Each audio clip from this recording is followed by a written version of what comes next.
안녕하십니까. 지난주 글로벌 금융시장을 정리해 드리겠습니다. 먼저 외환시장입니다. 지난주는 전반적으로 달러 가치가 하락했습니다. 미국 경제 성장이 예상보다 둔화된다, 이런 진단들이 많이 나오고 있습니다. 특히 한파 등 영향으로 올 1, 4분기 경제 성장률은 당초 2%를 넘을 거로 전망이 됐습니다만 최근에 수정 전망치를 보니까 거의 1% 이하로 떨어지고 있습니다. 생각보다 미국 경제가 안 좋다, 이런 진단들이 나오면서 지난주 달러 가치가 유로나 엔에 비해서 약세를 보였습니다. 우리나라 원화환율도 상당히 불안하게 움직이죠. 지난 주말에는 1103원으로 마무리돼 가지고요. 전주보다 20원 정도 하락했습니다. 원화 가치가 약 1.9% 정도 상승한 것이죠. 글로벌 채권 시장입니다. 지난주에 선진국 금리가 약간 올랐습니다. 금리 상승이 추세적인 것은 아니고요. 그동안 금리가 많이 떨어지다 보니까 일시적으로 상승한 것 같습니다. 특히 우리나라 금리는 사상 최저치를 계속 경신해 가고 있습니다. 지난주 우리나라 국채 10년물 수익률이 2.18%로 전주에 비해서 0.03포인트 떨어졌습니다. 금리에는 미래의 경제 성장률과 물가 상승률이 들어있는데요. 우리 금리가 이렇게 떨어지는 것은 앞으로 채권 시장에서는 우리 경제 성장률이 떨어지거나 물가도 안정될 것이다, 이렇게 내다보고 있습니다. 지난주 전 세계 주가도 비교적 큰 폭으로 하락했습니다. 중국 주가가 다소 올랐습니다만은 미국 등 다른 나라 주가들도 2% 안팎 떨어졌었는데요. 지난주 주가가 이렇게 떨어진 것은 그동안 풍부한 유동성 때문에 주가가 경기에 비해서 앞서갔었죠. 그런데 최근 여러 가지 경제 지표들이 예상보다 낮게 나오고 있습니다. 중국 주가가 오르고 있습니다만 중국 경제도 올 1분기에 7% 이하로 성장률이 떨어질 것이다, 이런 진단이 나오고요. 미국 경제, 우리 경제도 성장률이 지난해 4분기에 이어 올해도 1분기에도 전년 동기 대비 2%대 그칠 것이다, 이런 전망들이 나오면서 주가가 조정을 보였었습니다. 지난주 몇 가지 이슈 정리해 드리겠습니다. 4분기 GDP 확정치가 발표됐는데요. 전문가들이 2.4%일까 이렇게 아닐까 이렇게 전망을 했는데요. 실제는 잠정치하고 똑같은 2.2% 성장했습니다. 물론 미국 경제가 성장하고 있습니다만은 그림에 미국 실제 GDP와 잠재 GDP가 나오는데요. 미국 경제가 회복되고 있지만 아직도 잠재 GDP 약 2% 미만에 있습니다. 그렇기 때문에 미국이 많은 돈을 풀어도 계속 물가가 안정되고 있는 것이죠. 지난주 우리나라에서는 국제수지 여러 가지 경제 지표들이 발표가 됐는데요. 특히 그 국민소득 여러 가지 통계가 발표가 됐었습니다. 여기서 뭐 관심 있는 한 가지만 좀 말씀을 드리면요. 국민소득이 생기면은 기업, 가계, 정부가 나눠가지게 됩니다. 근데 그림에서 보시다시피 97년, 2008년 글로벌 금융위기, 국내 금융위기를 겪으면서 가계 몫은 줄어들었습니다. 97년 우리나라 국민소득에서 가계 몫이 71%였는데요. 최근에 62% 안팎으로 떨어졌습니다. 대신 기업 몫은 17%에서 약 25%까지 늘어났죠. 그래서 이 그림을 보면은 그동안 우리나라 가계는 상대적으로 가난해졌고 기업은 부자가 됐구나, 이렇게 진단해 볼 수가 있었습니다. 그래서 정부가 기업 소득을 가계 소득으로 이전시켜야 된다, 이런 정책 방향 하에서 기업들한테 임금을 올려달라, 고용을 늘려달라, 투자를 늘려달라, 배당을 더 달라, 이런 여러 가지 요구를 하고 있는 것이죠. 그런데 기업들이 별로 임금은 안 올려주는 것 같습니다. 주식시장에서 배당은 늘려주고 있기 때문에 배당 투자는 좀 괜찮을 것 같습니다만은 아직도 기업 소득이 상대적으로 더 늘어나는 추세가 지속되고 있습니다. 그렇다면 왜 이렇게 기업 소득은 늘어나고 가계 소득은 상대적으로 줄어들었느냐, 이런 걸 여러 가지 측면에서 볼 수가 있는데요. 우선 가계 임금 상승률보다는 기업 영업이익이 상대적으로 더 늘어났습니다. 특히 98년 이후는, 예를 들어서 98년에서 2007년까지 우리나라 기업이익은 약 10% 늘어났습니다만 임금 상승률은 7%에 그쳤고요. 2008년 이후에도 기업이익 증가율보다는 임금 상승률이 더 낮기 때문에 기업은 상대적으로 부자가 됐고 가게는 또 역시 상대적으로 가난해졌다, 이런 걸 볼 수가 있습니다. 최근에 우리 가게들 소비가 상당히 위축되고 있는데요. 가계 소득 구성을 한번 보겠습니다.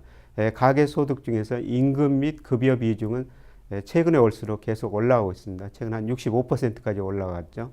그 다음에 영업이익은 자영업자 이익을 보통 말하는데요. 계속 줄어들고 있습니다. 자영업자들 상당히 어렵죠. 재산소득은 비교적 약간씩 증가하고 있습니다. 그러나 이자소득은 계속 줄어들고 있죠. 금리가 낮아지다 보니까 금융자산 가지고 있는 분들은 이자소득이 당연히 줄어들 수밖에 없고요. 또 우리나라 가계부채 1089조에 이르지 않습니까? 부채가 많다 보니까 가계는 이자 부담을 늘려야 되는 상황입니다. 배당금은 약간씩 늘어나고 있습니다. 근데 전반적으로 보면은 임금 및 급여 이 비중이 계속 올라가고 있는 상태입니다. 그러나 우리나라 경기가 어렵기 때문에 상당히 고용도 불안한 상태죠. 그래서 우리나라 가계가 지금 다른 소득은 안 늘어나고 임금 소득에 상당히 의존하고 있는데 고용이 불안하다 보니까 상대적으로 계속 소비를 줄이고 있습니다. 그래서 최근에 보면은 소비 증가율이 경제 성장률을 계속 밑돌고 있는 것이죠. 자, 이번 주에 발표될 몇 가지 경제 지표 살펴보겠습니다. 미국에서는 2월 개인 소득 및 소비 지출, 그 다음에 케이스 진료 주택 지수, 그 다음에 3월 컨퍼런스 보드 소비자 지수가 발표됩니다. 근데 최근 경제 지표들의 예상보다 다소 둔화되고 있고요. 특히 이번 주에 관심을 가져야 될 게 미국의 3월 ISM 제조업 지수, 주말에 발표됩니다만은 3월 고용 동향입니다. 최근에 미 달러가 계속 강세를 보이다 보니까 ISM 제조업 지수가 좀 떨어지고 있는데요. 제조업 경기가 얼마나 둔화됐을까, 여기에 관심을 가져야 될 것 같습니다. 그리고 3월 고용 동향, 이게 통화정책 방향을 결정할 때 가장 중요한 지표이기 때문에 금요일 저녁에 발표될 고용 동향에도 관심을 가져야 될 것 같습니다. 우리나라 지표 올 초가 되기 때문에 많은 경제 지표들이 발표가 됩니다. 우선 통계청에서 31일 날 2월 산업활동 동향을 발표하고요. 그다음에 4월 1일 날 3월 수출입 동향, 소비자 물가, 그다음에 2일 날에는 2월 경상수지 발표가 됩니다. 이런 여러 가지 경제 지표를 보고 우리가 경기를 판단할 수가 있는데 최근 산업활동 동향, 수출입 동향 여러 가지 다 부진한 상황입니다. 특히 수출입은 3개월 연속 수출이 감소했다, 이런 지표들이 나올 것 같습니다. 이제 그림 중심을 하나씩 좀 살펴보겠습니다. 미국에서는 서비스업하고 제조업 ISM 지수를 발표하고 있는데요. 이 지수가 50 이상이면은 기업들이 경기가 좋다고 대답한 기업이 나쁘다고 대답한 기업보다 많다는 것입니다. 근데 최근에 보면은 50 이상입니다. 경기가 좋다는 기업이 나쁘다고 대답하는 기업보다 많다는 뜻인데요. 근데 제조업 ISM 지수 보면은 계속 하락하고 있습니다. 아마 지난 3월 데이터도 곧바로 발표가 되겠습니다만 하락했을 가능성이 높습니다. 그동안 미 달러가 지속적으로 강세를 보이다 보니까 미국 제조업 경기가 위축되는 모습이 나타날 것 같습니다. 이 ISM 제조업 지수하고 우리나라 주가하고도 거의 같은 방향으로 움직이기 때문에 ISM 제조업 지수 면밀하게 관찰할 필요가 있을 것 같습니다. 그 다음에 이번 주 금요일 날 미국에서 3월 고용 동향이 발표가 되는데요. 미국 고용 참 탄력적이죠. 위기를 거치면서 872만 개 일자리 감소했다가 또 경제가 회복되니까 서비스업 중심으로 일자리가 1148만 개나 늘었습니다. 지난해 이후 매월 올 평균 약 26만 개 일자리가 늘었는데요. 전문가들이 이번 달 약 25만 개 일자리가 늘었을 것이다, 이렇게 전망하고 있고요. 실업률도 10%에서 지난달 5.5%까지 떨어졌습니다만 실업률 한 5.5% 유지할 것이다, 이렇게 보고 있습니다. 만약 고용지표가 예상보다 더 좋게 나오면 금리 인상을 더 빨리 할 것이다, 이런 진단이 나오게 될 거고요. 고용지표가 또 부진하면 금리 인상 시기가 지연될 것이다, 이런 진단이 나올 것 같습니다. 소비자 지수도 발표가 되는데요. 근데 소비자 신뢰 지수 보면은 다른 무엇보다도 실업률하고 관계가 아주 높죠. 실업률은 제가 이 데이터를 거꾸로 그린 겁니다만은 당연히 실업률이 떨어지면 소비 심리 개선되겠죠. 그래서 최근에 보면은 소비 심리 개선됐고 이것의 근원은 실업률이 하락했다는 것입니다. 그래서 어떻든 최근 보면은 실업률도 떨어졌고 미국 소비 심리 지수도 상당히 개선됐었는데요. 근데 아직도 좀 불안한 지표들이 많이 나오고 있습니다. 특히 미국의 고용률인데요. 경제위기 전에 미국 고용률이 약 66%였었죠. 고용률이라는 것은 15세 이상 인구가 일하는 비율입니다. 근데 최근에 63%로 떨어졌고 여기서 더 이상 낮아지지는 않습니다만은 아직도 미국 사람들이 그 일자리가 많이 부족하다 이렇게 생각해 볼 수가 있겠고요. 특히 뭐 고용은 많이 늘었습니다만 임금 상승률은 최근에 와서 오히려 떨어지고 있습니다. 최근 임금 상승률이 2% 이하로 떨어졌기 때문에 아마 미국 연준이 통화 정책을 결정할 때 고용도 보지만 이런 수치를 보게 될 것입니다. 이런 수치를 보면 미국이 금리를 인상하더라도 소폭 인상에 그칠 것이다. 이런 진단을 내릴 수가 있는 것이죠. 이번 주에 2월 우리나라 산업활동 동향이 발표됩니다만은 전반적으로 우리 경기 부진합니다. 특히 제조업 경기 부진하죠. 제조업은 변동폭이 서비스업 내수보다 상당히 큰데요. 이거는 수출이 포함되어 있기 때문입니다. 우리나라 수출 1, 2월 달에 감소했고 아마 3월 달에도 전년 동월 대비 감소했을 것으로 추정이 되는데요. 주로 그 세계 경제도 나쁘지만은 최근에 엔화 약세 효과가 가장 큰 것 같습니다. 엔화 약세가 우리 수출에 한 2년 정도 시차를 두고 가장 큰 영향을 미치고 있는데요. 2013년, 14년 엔화가 큰 폭으로 하락했지 않습니까? 특히 우리나라 돈 가치 원화는 일본 엔화에 비해서 우리 한 39% 정도 올랐습니다. 그 엔화 약세 효과가 구체적으로 우리 수출에 지금 나타나고 있다. 이렇게 보시면 될 것 같습니다. 특히 우리나라 GDP에서 수출이 차지하는 비중이 56% 안팎인데요. 수출이 부진하니까 우리 경제 성장률 1분기도 전년 동기 대비 2%대 낮은 수준에 그쳤을 가능성이 상당히 높다는 것이죠. 최근에 긍정적인 측면도 부분적으로 나타나고 있는데요. 통계청에서 매월 경기 종합지수를 발표하는데 그 중에 하나가 선행지수 순환변동치입니다. 앞으로 경기가 어떻게 될 것인가를 보기 위해서 통계청에서 선행지수 순환변동치를 발표하고 있는데요. 그림에 빨간 선으로 표시되어 있습니다만 최근에 비교적 가파른 속도로 오르고 있지 않습니까? 이걸 보면 앞으로 우리 경기가 회복되겠다 이렇게 진단을 내릴 수가 있는데요. 근데 최근에 선행지수가 이렇게 오르는 것은 선행지수 구성한 요소 중에서 하나가 국제 원자재 가격 역계열이 들어가 있는데요. 국제 원자재 가격이 많이 떨어지다 보니까 선행지수가 이렇게 올라간 걸로 나옵니다. 그거를 제하면은 이렇게 올라가는 모습이 아닙니다.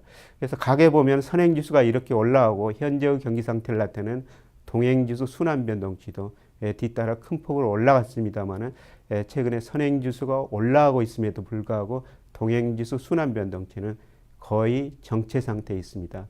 선행지수 구성 요소 중 원자재 가격 이것 때문에 문제가 생겼다고 볼 수가 있습니다. 문제는 앞으로 경기 선행지수가 계속 증가할 수 있을 것인가 이게 그 주식시장에도 굉장히 그 중요한 지표 중에 하나인데요. 제가 예상해 보면은 하반기에는 선행지수 증가세가 다소 둔화됩니다. 특히 선행지수 순환변동치가 주가에 약 4개월 정도 선행하는데요. 최근에 선행지수가 오르고 주가도 다소 오르는 모습을 보였습니다만은 하반기에 제 예상대로 선행지수 순환변동치 증가세가 둔화된다면은 주식시장도 여기서 추가적으로 오르기는 힘들다 이렇게 진단해 볼 수가 있을 것 같습니다. 이번 주에 3월 소비자 물가 동향이 발표가 되는데요. 물가 매우 안정적이죠. 특히 한국은행이 우리나라 소비자 물가 상승 목표를 2013년에서 15년까지 2.5에서 3%까지 3.5%까지 설정했습니다만은 2012년, 13년 이후로 물가 상승률이 한국은행이 목표하는 하단도 넘어본 적이 없습니다. 물가가 매우 안정적이다 이렇게 볼 수가 있겠고요. 그동안 기대 물가가 높아가지고 한국은행 측면에서는 금리를 많이 내리기 힘들다 이런 이야기를 했었는데요. 최근에 소비자들이 기대하는 물가도 뒤따라서 하락하고 있습니다. 이 때문에 우리 경제가 디플레이션에 앞으로 접근하지 않을까 이런 우려도 제기되고 있는 것이죠. 최근 한국은행이 우리나라 기준금리를 1.75%로 사상 처음으로 1%대로 내렸습니다만은 이런 물가 안정, 경기 부진 뒤따른 반응이라고 볼 수가 있겠습니다. 시장이 먼저 금리 인하를 요구했었고요. 뒤따라 한국은행이 반응한 것이다. 이렇게 볼 수가 있을 것 같습니다. 자, 이번 주 요약해 드리면요. 미국 경제 회복되고는 있습니다. 그러나 달러 강세 때문에 제조업 중심으로 미국 경제가 위축되는 조짐이 나타나고 있고요. 미국 실제 GDP가 잠재 GDP 약 2% 미만 성장하면서 아직도 미국 경제에 디플레 압력이 존재하고 있습니다. 이번 주에 중요한 고용 지표가 발표가 되는데요. 이게 따라 가지고 앞으로 금리 인상 시기도 앞당겨질 수도 있고 뒤당겨질 수 있습니다만은 아마 고용 지표도 갈수록 증가세가 좀 둔화될 것 같습니다. 그럼에도 불구하고 지금 금리 인상 문제가 나온 것은 사실 미국이 기준금리를 5.25%에서 현재 0%, 0.25%로 낮춰 비정상적으로 운영하고 있습니다만은 금리 정상 차원에서 아마 하반기에 금리를 인상할 가능성이 높겠지만은 경제가 그렇게 안 좋으니까 금리 인상폭은 소폭에 그칠 거로 예상이 됩니다. 그 다음에 우리나라 이번 주에 2월 산업활동이 발표됩니다만은 현재까지는 소비, 내수 다소 안 좋은 상태입니다. 선행지수가 증가하면서 앞으로 경기 회복을 예고하고 있지만은 선행지수를 구성하는 요소 중 원자재 가격이 크게 하락하기 때문에 선행지수가 과거만큼 신뢰를 갖기 힘들다 이렇게 볼 수가 있겠습니다. 그리고 물가는 계속 안정되고 있습니다. 그리고 추가적으로 경상수지 2월 발표가 되는데요. 우리나라 경상수지 대폭 흑자나고 있죠. 그거는 가계가 과거보다 소비를 줄이고 저축이 늘어나고 기업은 과거보다 투자를 줄이기 때문에 저축과 투자율 차이가 커지면서 경상수지 흑자가 나고 있습니다. 아마 올해 경상수지 흑자는 사상 처음으로 1,000억 달러를 돌파할 가능성도 높아 보입니다. 전반적으로 아직도 우리 경기는 둔화 추세가 지속되고 있다. 이렇게 볼 수가 있을 것 같습니다. 오늘은 여기서 마무리하고요. 다음 주에 다시 뵙도록 하겠습니다. 고맙습니다.